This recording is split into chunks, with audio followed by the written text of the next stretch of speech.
Ne yaptım ki bu başıma geldi? Neden bunlar gelip hep beni buluyor? Neden bu ızdıraplar, bu sıkıntılar? Neden bu güftügüler? Neden bu çekememezlikler, hazımsızlıklar? Ya millet enbiya izamı çekememiş. Evliya ifkamı çekememiş. Sizi çekememişler çok mu yani? Evet.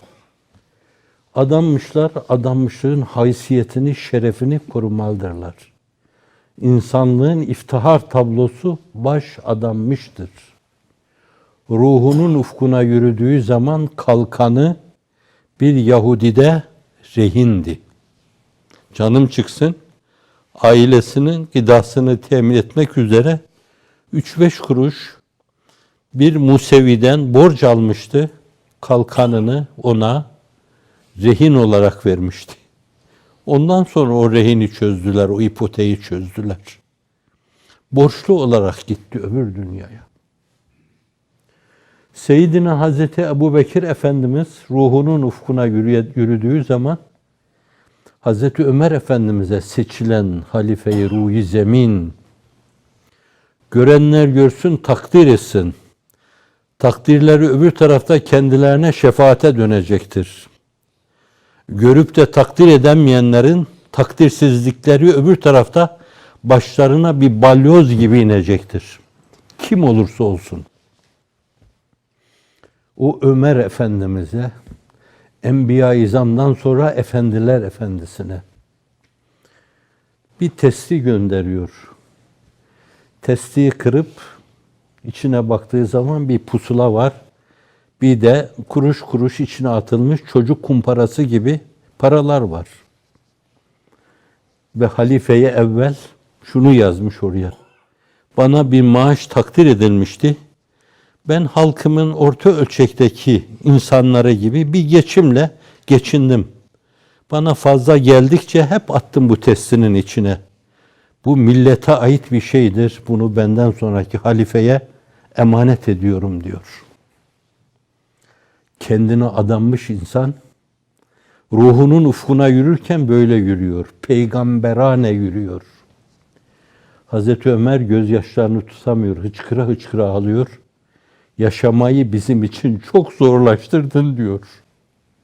El-Hak kendisi de öyle yaşıyor.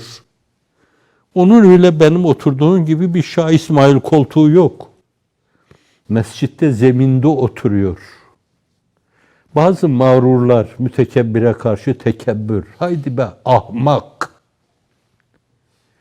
Hazreti Ömer o haliyle başkalarını dize getiriyordu. Mescid-i Aksa'nın anahtarlarını alacağı zaman abai kenaise, mağrurane urbaları içinde onu o yırtık, yamalı İbrahim Ethem'in cübbesi gibi cübbesi altında görünce dize gelmişlerdi. İşte buydu bizim kitaplarımızda yazılı olan. Buydu.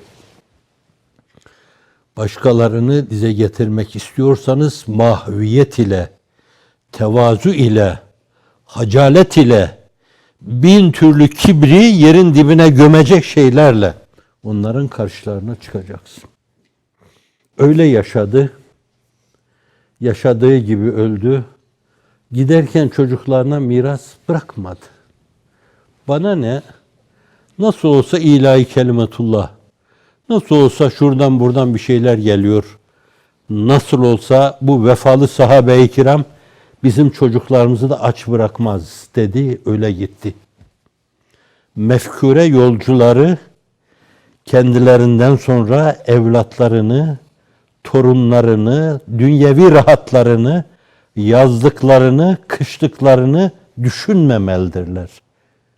Onlar sadece mefkureleri istikametinde gitmeli ve yıkılmış o abideyi ikame etmeye çalışmalıdırlar. Öbürü itibar kaybına sebebiyet verir. Halk nezdinde kaybederler. Bir yönüyle belki Davut gibi ortaya çıkarlar. Sonra eski ahidin ifadesine göre Talut gibi gıptaya düşerler. Harun gibi meydana çıkarlar.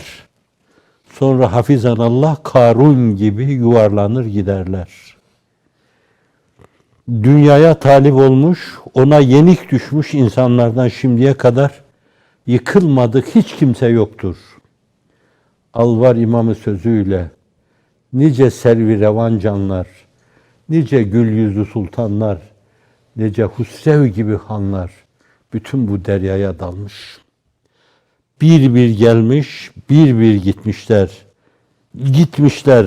Gitmişler ama çok kötü gitmişler. Mefkure yolcuları kendilerinin güç kaynağı olan bu işi bence hiçbir şeye feda etmemeliler.